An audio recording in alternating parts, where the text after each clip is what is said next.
Welcome back to the channel, Make Africa Great Again. Listen, we have our guest here. I told you we were going to be bringing some content from none other than Mr.Goblack2Africa. not your boy, but your man, Mr. Goblack. Listen, we wanted to ask you, how are you liking it here in South Africa so far? Oh, I'm enjoying it. You know, it has its feel of America.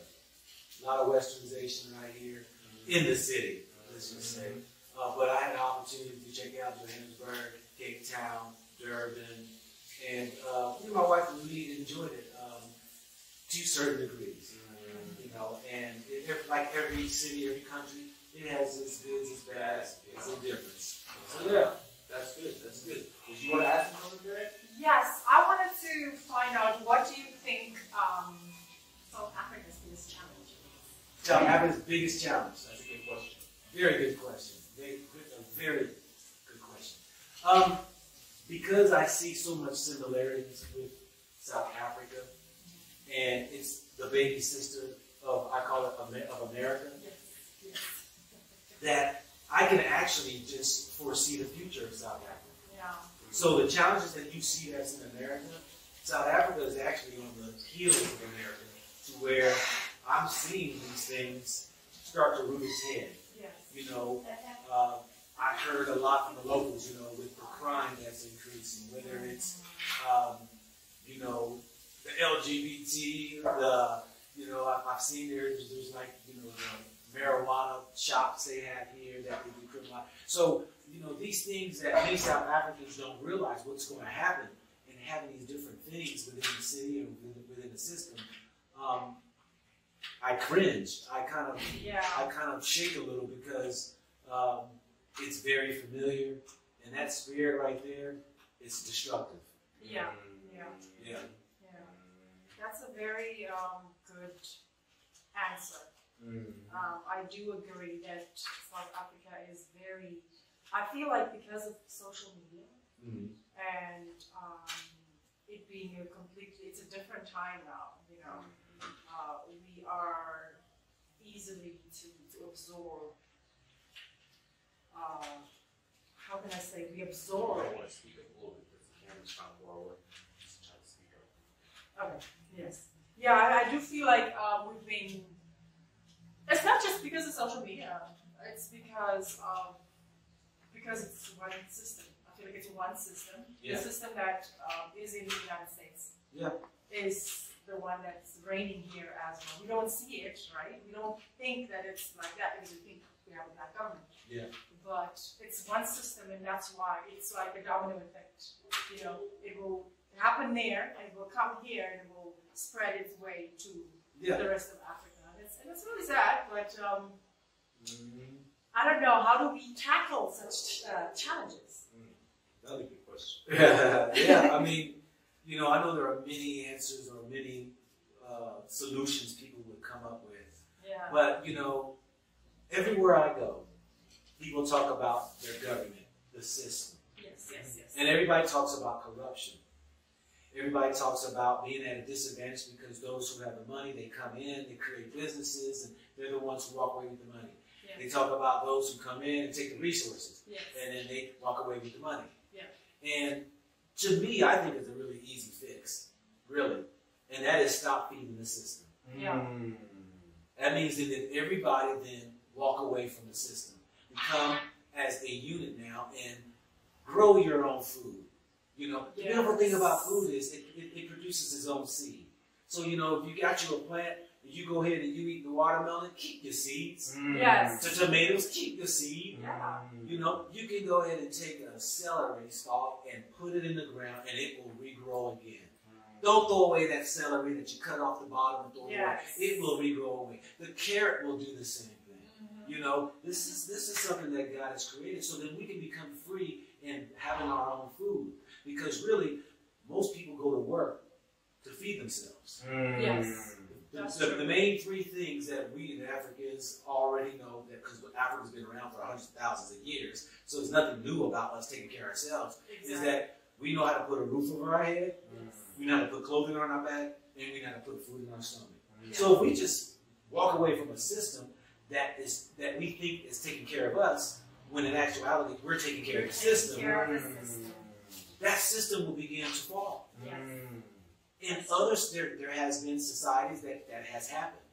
There has been societies that America can put sanctions on a country. That means it shuts down the system. That means there will be nothing coming in, and there will be nothing going out. And that, like Zimbabwe, for those who are from Zimbabwe, y'all would know, when your system collapsed, it was not because of Mugabe taking away the land from the Europeans, and y'all thought that that's why the system crashed. It was because of the sanctions that the world put against Zimbabwe. So what they do? They shut down that system, and it collapsed. So we can do the same thing. Now, people are afraid because when you're attached to a system and you're dependent upon a system, and you're thinking that this is your livelihood, I get money, I got to pay my house, I got to pay for food, this and that. Before money came, when the Europeans came with this money, we were operating just fine before money. Yes. Africa didn't have no money. We knew how to barter, we knew how to trade, we knew how to make clothes, we knew how to cook food, we knew how to build our house structures, we knew how to do all that. Yes. We just need to go back to that. And South Africa is not too far away from that. Yeah. You know, so there is still where if the South Africans see that they can become independent of a system, things can change. Yeah. The sky's the limit. And so that's what I was saying, you guys, in my last video. Me and Mr.Goblack, we don't glorify that Babylon system. You don't see me showing you guys the big homes, the fancy cars, because we're not here trying to glorify the materialistic things. That's essentially what he's saying. Those materialistic things keep you on a rat race to constantly need to be a consumer. That is what they want us to do, to be consumers. So that is why when he says go black to Africa, and I say make Africa great again, it's us trying to come here and share certain things with you, because we don't want for you guys to go down the same path that we've seen our brothers and sisters go down and have fallen into the trap of being a consumer of Gucci, Louis, all those materialistic things that they will put themselves in so much debt for, when at the end of the day, it doesn't mean anything. And so I also wanted to pick your brain about, you said you went to Cape Town. How was your experience in Cape Town? You know, it's a hard pill for me to swallow. Now, let me just let people know, most of my life was spent in America. I call it damn America. Put the D in front of America, capitalize the E, damn America. Because you're damned. You're damned. And, you know, I watch a lot of people who have YouTube to go to Cape Town. Oh, it's beautiful here. It's majestic and all that. God's creation of the earth is beautiful. But I look with a spiritual eye when I travel around. And and when I see my brothers and sisters are suffering, and I see only the few who's come in and got the ritzy houses and the ritzy buildings, and our people are working and keeping them rich, it doesn't make that place beautiful. Yeah. I don't use that word beautiful. Oh, it's beautiful. No, not when I'm seeing. There was a lot of homeless. Me and my wife was thrown. There was a lot of homeless. It reminded me of LA. Yeah. A lot of tents out on the road, the homelessness, and me and my wife was like, "How does people see this beautiful?" I can look up at Table Mountain and say, yeah, that's beautiful. But how can I put a blind eye to my brothers and sisters who are out there who needs food, who's barely making enough to take care of their family? That's not beautiful to me. So Cape Town, where it's a large, more white European majority that's there, and they got the ports with the boats and the nice houses and the expensive restaurants and the hotels and all that right there. That's not beautiful to me. That's only for the select few. Yes, it's beautiful for them. It's beautiful for them. They benefit off. But we bought into it, and some of these black YouTubers go there and say, oh, it's awesome, it's nice, it's beautiful. And I'm like, where? Please show me. Because the locals, when I was at the Table Mountain, and they were showing, they said, yeah, this is where the Malaysian people were, and the Europeans moved them out because they had the greatest view of the mountain. And so they're moving over here, and they're pointing these areas out. This is where the colors live. This right here is where the Africans live. This over here is where so you can see it from the mountain. Yeah. All these areas. And I'm like, wow, that's not beautiful to me. Yeah. and what you're saying, which was so interesting, because we know about redlining. When you learn, they did a lot of things that were similarly done to us in America. They did it here in South Africa. You can speak on this. You're more educated as far as how I forget the word that they put these colored communities, the black communities, and they rearranged and put people in certain areas. What was it? The Native Land Act? So they basically, what they did was they, like Mr.Goblack now just explained, how they removed you from certain places to benefit themselves. It's called segregation. So they segregated us, and still till today, it is so sad that we call ourselves free, right? It's still very segregated. It is like, especially in Cape Town, you have your Khayelitsha, then you have your Camps Bay, then you have your Kyles River. You have colored, predominantly colored communities, black communities, white communities. But we're supposedly, a free world, a free society, and it's really not like that. It's not like that. But what I want to ask Mr. Goblack, this is the $1 million question. As a YouTuber, as myself, we don't want to perpetuate that stigma of what we've been taught in America. We've been taught Africa. We've been taught Africa's poor. We've been taught Africa is this. We've been taught that they are ignorant. So these YouTubers, you're kind of stuck in a hard place where I can admit you want to kind of glamorize Africa to a certain extent because it has got such a bad reputation. Yeah. So how do you go about trying to put a positive light on Africa, but at the same time not glorify that materialistic Babylon system? Yeah. I mean, I interview a lot of Africans in my travels in the continent. And so I speak to people of all levels, walks of life.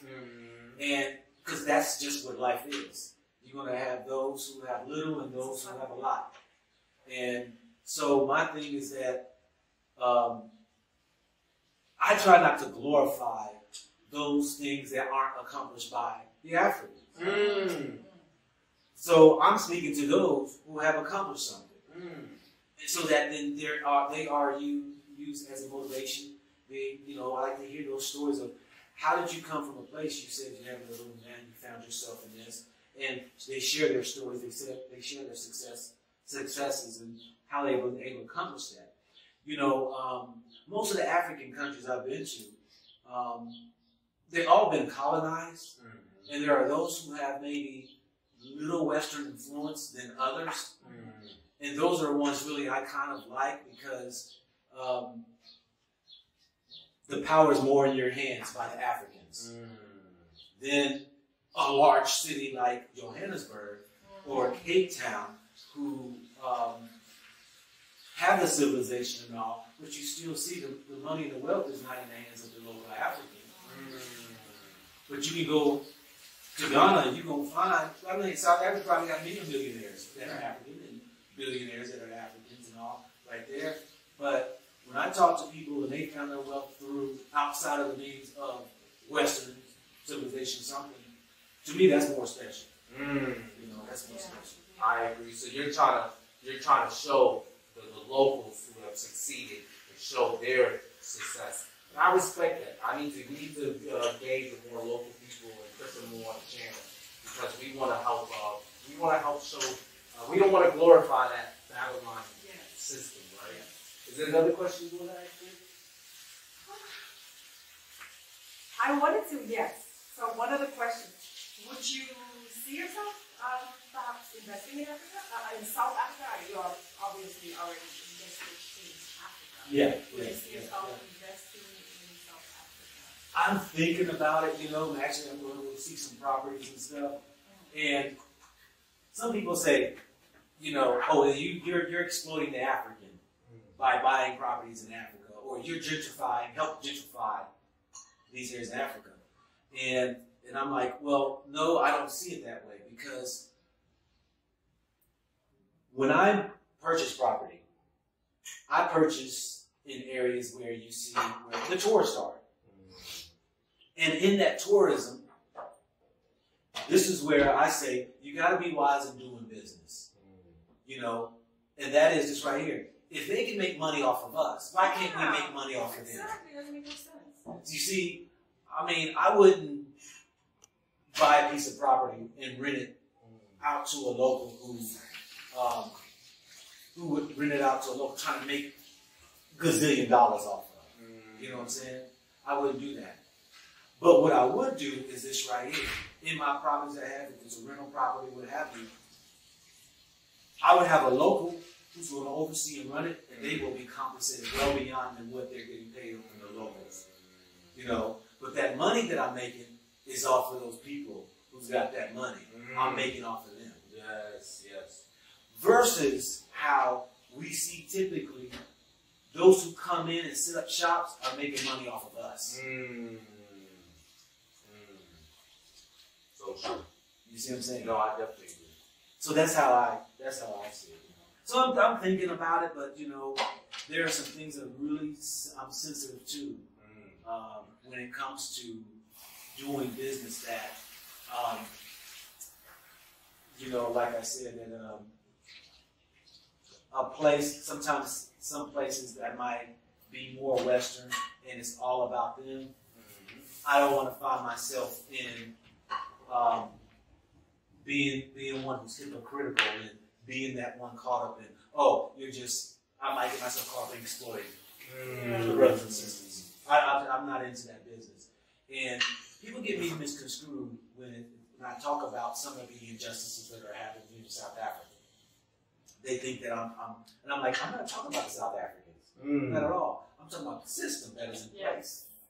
It's the system that is in place. And the system that's in place is that the rich get richer and the poor is getting poorer. And most South Africans here believe things are getting better. But they don't see what we've lived through. You're going to always be a servant. You're always going to be a servant. Unless you can know how to pimp the system. And that's what I teach people is, yes, the system is there. How do you now capitalize off the system instead of the system capitalizing off of you? Yes. And what Mr. Goblack is saying to my fellow South Africans, we know we have a lot of South Africans who support our channel, is that as Americans, we can see certain things that maybe you're not aware of because we experience the system. We've been born and bred in this system that a lot of people maybe are not fully aware of. So when we are trying to give constructive criticism, we are not trying to tear down. Mr. Goblack's not trying to tear down fellow South Africans. He wants to see you guys become prosperous. Yes. He wants to see where a lot of brothers, that the one thing I respect about LeBron James put a lot of his brothers and his homeboys on. He developed Clutch Agency Sport. Before that, it was a lot of white agents who were getting the money. LeBron said, I'm going to start my own agency. Yes. He said, I'm going to start, and then he hired his friend Rich Paul, a black man, and said, I'm going to put you in this position. And now he's put up all his friends from his childhood, and they are now multi-millionaires. What we are saying is, we just want you, like he said, learn how to use the system to your advantage. So my last question is that I just want to end it with, Mr. Goblack, is what advice would you want to give, or how would you like to end, or what would you like to say to the people to end the video and try to put a message? I don't know if you have a message that you want to share or something that you want to say. This is your opportunity. Always got a message. Of course, I know that. The messenger always has a message. My hearts go out to our brothers and sisters here in South Africa because we know the apartheid is right in line with what slavery was, and, being colonized and all that right there. And I try to lend a helping hand or a gold nugget or a word of advice to those who realize that they're caught into a struggle. But I would end with this right here, and that is this system that is in place that you think you're becoming better because of the money is nothing but a system that causes division. You're going to find yourself walk away from your family members for the sake of money. You're going to see yourself walk away from a lot of your moral ethics, your belief systems for the sake of money. And that's what the system does. It creates a division. Yes. It does not bring unity. So you'll have all of these different, just like the caste system, who's on top and who's on bottom. It's no different than where neighborhood you live in. How much money do you make? Who do you work for? All of these are categories that creates divisions. Yes. And so I say wake up and not be fooled by a system that have you thinking it's doing anything good for you. It's you who's doing good for the system. Yes. So true. Very That's a very powerful. Is there anything you want to say to close off, Mona? No, I agree with everything Mr. Goblack said, and I really appreciate you coming through. And Yes. like you also said, I just wanted to reiterate also, when Mr. Goblack points out certain issues within the system, he's not attacking anybody. So please don't think that we're talking about a certain individual. We're talking about a system that needs to be reformed so that it can work for the better of the African people of Africa, not those who came here and took our lands and stuff like that. And also, the system is definitely not working for us. The system has. I've spoken to a guy who told me the lifestyle that I lived a few years ago, I cannot even afford to live that lifestyle now. I have stuff sitting in storage units that I can barely afford to pay. We are forced to now downgrade. We have to downgrade to fit into their system. We can't even afford to even survive and live anymore and function in their system. So there needs to be a reform in the system so that it can work for us as African people. Yeah. Let me say this right here to add on to that system. You can't beat this system. Yeah. You're not going to beat the system. Only we collectively can walk away from a system. Yes. People, my channel's called Go Black to Africa. There's a lot of memes in that. Go Black to Africa. Yes. We need to go black to the old traditional ways we were. Yes. People are afraid to. A place where we were independent instead of dependent. Yes. You know? Yes. Because the system itself, it's been tried and it's worked in certain times of seasons where people have tested that system, walked away from the system, and parts of that system fail. But if people unite and say, you know what, let's start our own system. Exactly. Why can't we go back to being a family unit and create our own system and walk away from the system? That system will collapse. Yes.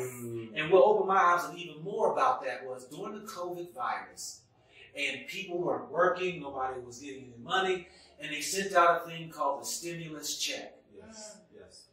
And when I really thought about that, it was really the government trying to put money in people's hand to go spend it to stimulate the economy so that the people with money don't lose it.